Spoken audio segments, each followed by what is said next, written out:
أعوذ بالله من الشيطان الرجيم. بسم الله الرحمن الرحیم. ایسے اسلامک وائس ٹی وی کے معزز سامعین و ناظرین، السلام علیکم ورحمۃ اللہ وبرکاتہ. دل کی گہرائیوں سے آپ سب کو خوش آمدید کہتے ہیں. ہم دلی دعا گو ہیں کہ اللہ رب العزت آپ سب کو اپنی ایمان میں رکھے، ایمان اور صحت کے ساتھ خوش و خرم رکھے، اور دین کی پکی اور سچی محبت اور سمجھ عطا فرمائے. آمین یا رب العالمین. پیارے دوستو، آج کی بابرکت ویڈیو علم و عرفان اور سیرت مصطفیٰ صلی اللہ علیہ وآلہ وسلم کے انمول خزانے سے معمور ہے. ہم آج آپ کے سامنے سیرت مصطفیٰ صلی اللہ علیہ وآلہ وسلم کے دوسرے باب کا پہلا حصہ پیش کرنے کی سعادت حاصل کر رہے ہیں، جو نہ صرف معلوماتی ہے بلکہ روحانی نور سے بھرپور بھی ہے.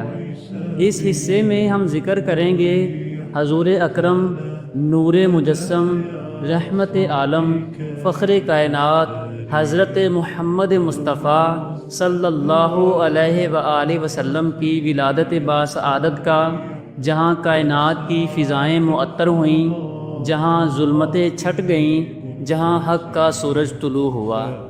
ہم بات کریں گے آپ صلی اللہ علیہ وآلہ وسلم کی پیدائش کی مبارک گھڑیوں کی، مولود النبی کے فضائل کی، اور بچپن میں دودھ پینے کے زمانے کی اہم واقعات کی. یہ نہایت قیمتی اور ایمان کو تازگی بخشنے والی معلومات ہیں، لہٰذا ہم آپ سے دل کی گہرائی سے گزارش کرتے ہیں کہ ویڈیو کو آخر تک ضرور دیکھیں اور دل و دماغ کو اس نور سے منور کریں. ویڈیو کے آغاز سے پہلے ہمیشہ کی طرح ایک چھوٹی سی درخواست ہے کہ اگر آپ نے ابھی تک ہمارے چینل ایسے اسلامک وائس ٹی وی کو سبسکرائب نہیں کیا تو مہربانی فرما کر فوراً سبسکرائب کریں اور ساتھ موجود بیل آئیکن کو دبا کر آل پر کلک کریں تاکہ ہر آنے والی نئی ویڈیو کی بر وقت اطلاع آپ کو ملتی رہے، کیونکہ ہماری کوشش ہے کہ دین اسلام کی صحیح اور مستند معلومات آپ تک پہنچتی رہیں. تو آئیے روح کو جگانے والے اس سفر سیرت کی طرف چلتے ہیں، جہاں ہر قدم پر محبت ہے، ادب ہے، اور رسول عربی صلی اللہ علیہ وآلہ وسلم کی یادوں کی خوشبو ہے.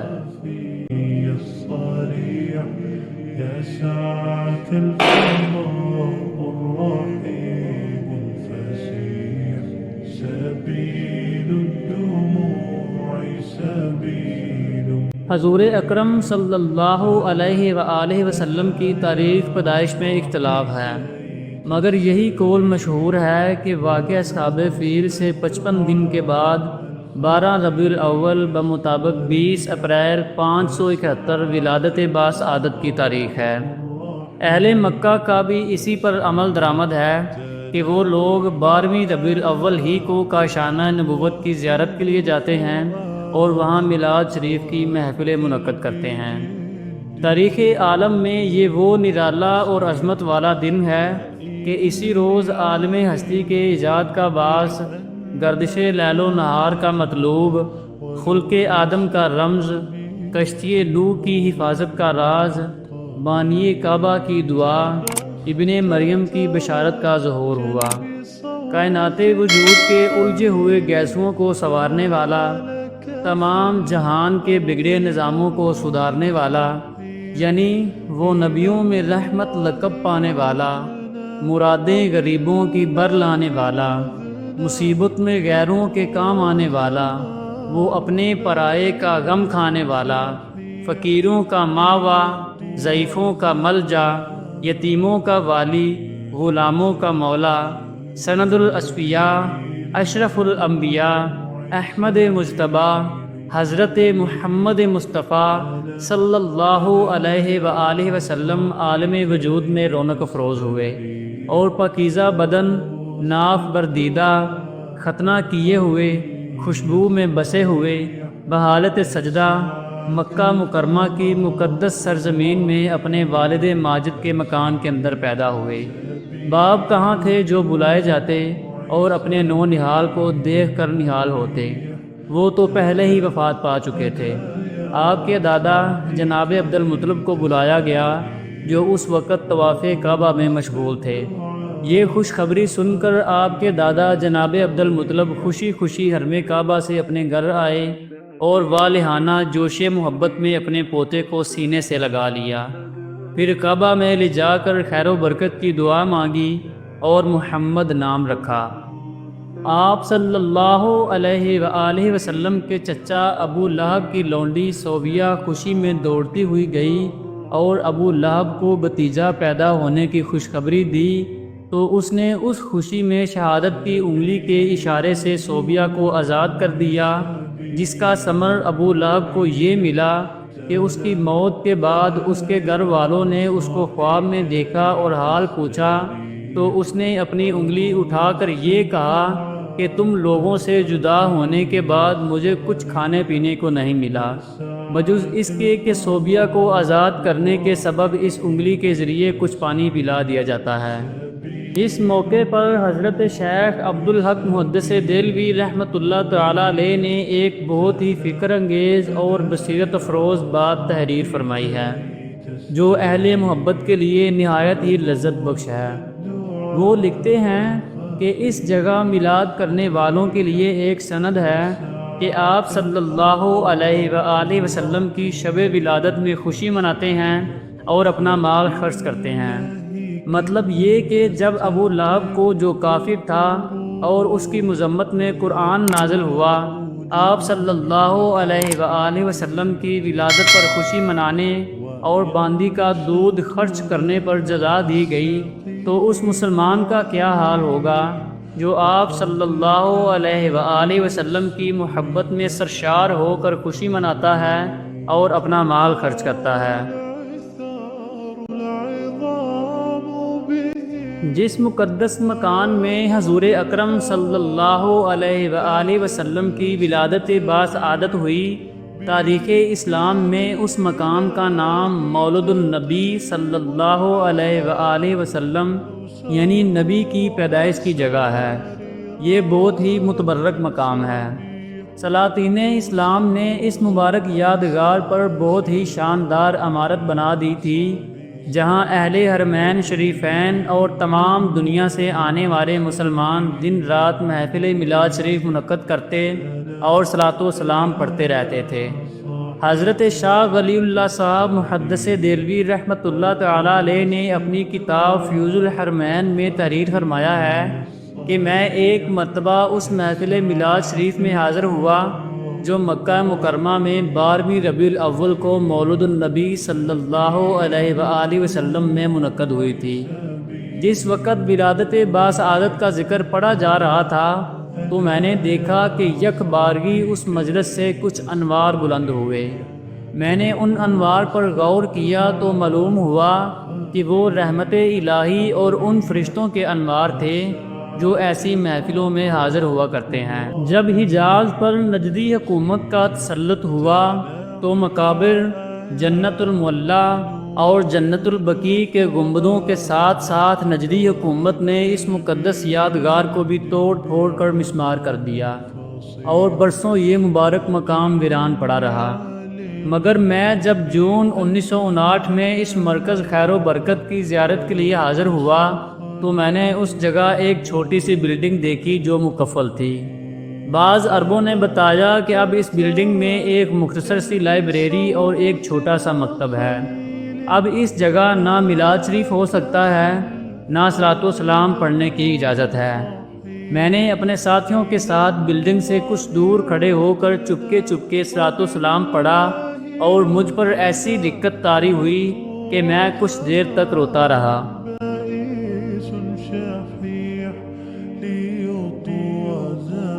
سب سے پہلے حضور اکرم صلی اللہ علیہ وآلہ وسلم نے ابو لہب کی لونڈی حضرت صوبیہ کا دودھ نوش فرمایا، پھر اپنی والدہ ماجدہ حضرت سیدہ آمنہ رضی اللہ تعالی عنہا کے دودھ سے سیراب ہوتے رہے۔ پھر حضرت حلیمہ سعدیہ رضی اللہ تعالی عنہا آپ کو اپنے ساتھ لے گئیں اور اپنے قبیلہ میں رکھ کر آپ کو دودھ پلاتی رہیں، اور انہی کے پاس آپ صلی اللہ علیہ وآلہ وسلم کے دودھ پینے کا زمانہ گزرا۔ شرفائے عرب کی عادت تھی کہ وہ اپنے بچوں کو دودھ پلانے کے لیے گرد و نواح دیہاتوں میں بھیج دیتے تھے۔ دیہات کی صاف ستھری آب و ہوا میں بچوں کی تندرستی اور جسمانی صحت بھی اچھی ہو جاتی تھی، اور وہ خالص اور فصیح عربی زبان بھی سیکھ جاتے تھے، کیونکہ شہر کی زبان باہر کے آدمیوں کے میل جول سے خالص اور فصیح و بلیغ زبان نہیں رہا کرتی۔ حضرت حلیمہ سعدیہ رضی اللہ تعالی عنہا کا بیان ہے کہ میں بنی سعد کی عورتوں کے ہمراہ دودھ پینے والے بچوں کی تلاش میں مکہ کو چلی۔ اس سال عرب میں بہت سخت کال پڑا ہوا تھا۔ میری گود میں ایک بچہ تھا، مگر فکر و فاقہ کی وجہ سے میری چھاتیوں میں اتنا دودھ نہ تھا جو اس کو کافی ہو سکے۔ رات بھر وہ بچہ بھوک سے تڑپتا، روتا اور بلبلاتا رہتا تھا، اور ہم اس کی دل جوئی اور دلداری کے لیے تمام رات بیٹھ کر گزارتے تھے۔ ایک اونٹنی بھی ہمارے پاس تھی، مگر اس کے بھی دودھ نہ تھا۔ مکہ مکرمہ کے سفر میں جس خچر پر میں سوار تھی وہ بھی اس قدر لاغر تھا کہ قافلے والوں کے ساتھ نہ چل سکتا تھا۔ میرے ہمراہی بھی اس سے تنگ آ چکے تھے۔ بڑی بڑی مشکلوں سے یہ سفر طے ہوا۔ جب یہ قافلہ مکہ مکرمہ پہنچا تو جو عورت رسول اللہ صلی اللہ علیہ وآلہ وسلم کو دیکھتی اور یہ سنتی کہ یہ یتیم ہے تو کوئی عورت آپ کو لینے کے لیے تیار نہیں ہوتی تھی، کیونکہ بچے کے یتیم ہونے کے سبب سے زیادہ انعام و اکرام ملنے کی امید نہیں تھی۔ ادھر حضرت حلیمہ سعدیہ رضی اللہ تعالی عنہا کی قسمت کا ستارہ ثریا سے زیادہ بلند اور چاند سے زیادہ روشن تھا۔ ان کے دودھ کی کمی ان کے لیے رحمت کا باعث بن گئی، کیونکہ دودھ کم دیکھ کر کسی نے ان کو اپنا بچہ دینا گوارا نہ کیا۔ حضرت حلیمہ سعدیہ رضی اللہ تعالی عنہا نے اپنے شوہر حارث بن عبد العزیٰ سے کہا، یہ تو اچھا نہیں معلوم ہوتا کہ میں خالی ہاتھ واپس جاؤں، اس سے تو بہتر یہی ہے کہ میں اس یتیم ہی کو لے چلوں۔ شوہر نے اس کو منظور کر لیا، اور حضرت حلیمہ رضی اللہ تعالی عنہا اس در یتیم کو لے کر آئیں، جس سے صرف حضرت حلیمہ رضی اللہ تعالی عنہا اور حضرت آمنہ رضی اللہ تعالی عنہا ہی کے گھر میں نہیں بلکہ کائنات عالم کے مشرق و مغرب میں اجالا ہونے والا تھا۔ یہ خداوند قدوس کا فضل عظیم ہی تھا کہ حضرت حلیمہ رضی اللہ تعالی عنہا کی سوئی ہوئی قسمت بیدار ہو گئی، اور سرور کائنات صلی اللہ علیہ وآلہ وسلم ان کی آغوش میں آ گئے۔ اپنے خیمے میں لا کر جب دودھ پلانے بیٹھی تو باران رحمت کی طرح برکات نبوت کا ظہور شروع ہو گیا۔ خدا کی شان دیکھیے کہ حضرت حلیمہ رضی اللہ تعالی عنہا کے مبارک پستان میں اس قدر دودھ اترا کہ رحمت عالم صلی اللہ علیہ وآلہ وسلم نے بھی اور ان کے رضائی بھائی نے بھی خوب شکم سیر ہو کر دودھ پیا، اور دونوں آرام سے سو گئے۔ ادھر اونٹنی کو دیکھا تو اس کے تھن دودھ سے بھر گئے تھے۔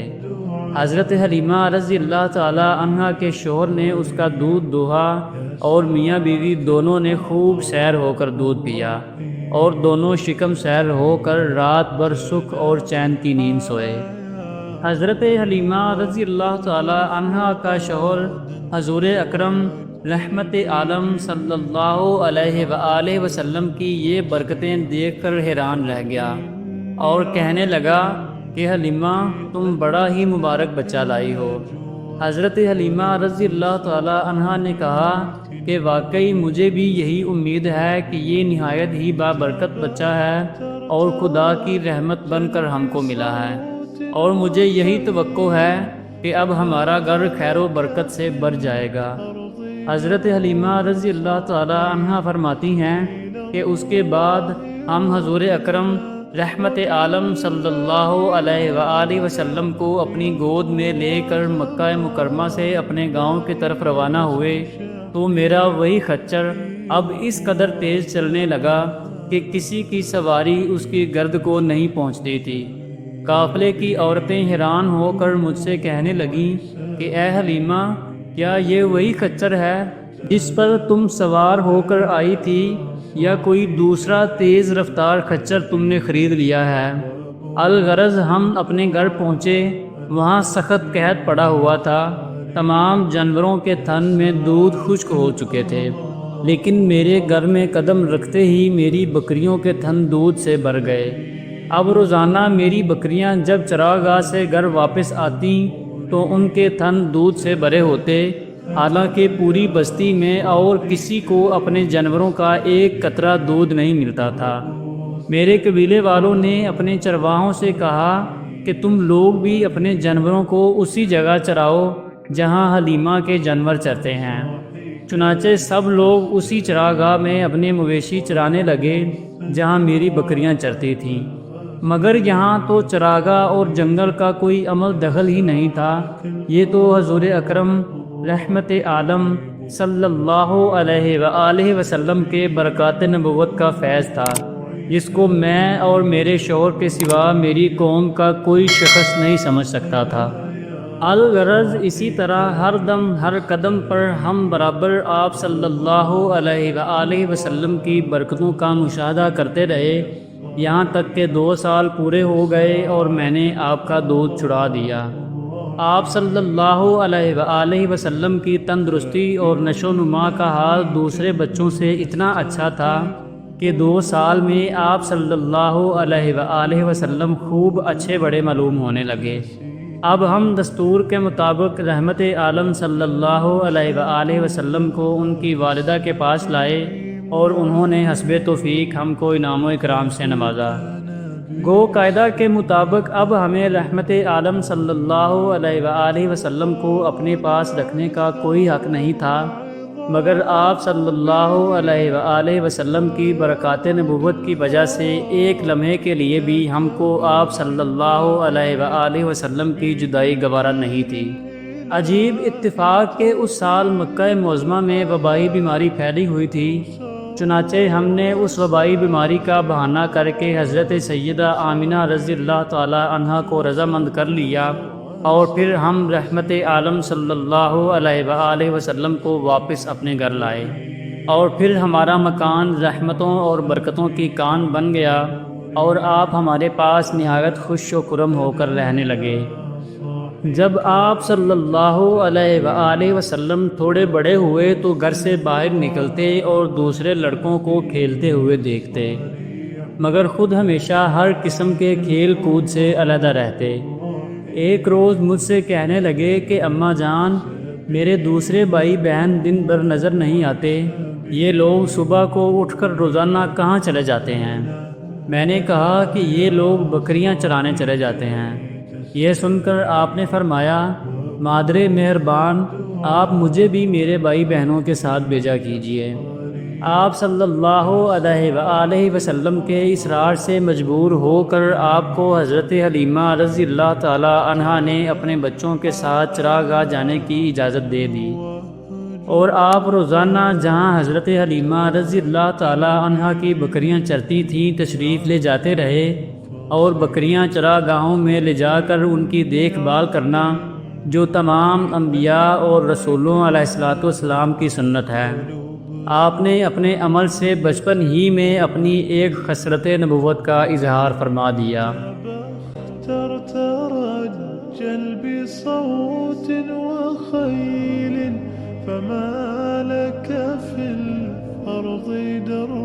جی تو پیارے دوستو، یہ تھی ہماری آج کی بابرکت ویڈیو۔ امید ہے کہ آپ کو پسند آئی ہوگی اور آپ کے علم و ایمان میں اضافہ ہوا ہوگا۔ اگر ویڈیو نے آپ کے دل کو چھوا ہو تو براہ کرم ہمیں کمنٹس میں ضرور بتائیں کہ آپ کو ویڈیو کیسی لگی۔ آپ کی رائے ہمارے لیے نہایت قیمتی ہے، کیونکہ آپ کے فیڈ بیک سے ہمیں مزید بہتر بنانے کا حوصلہ ملتا ہے۔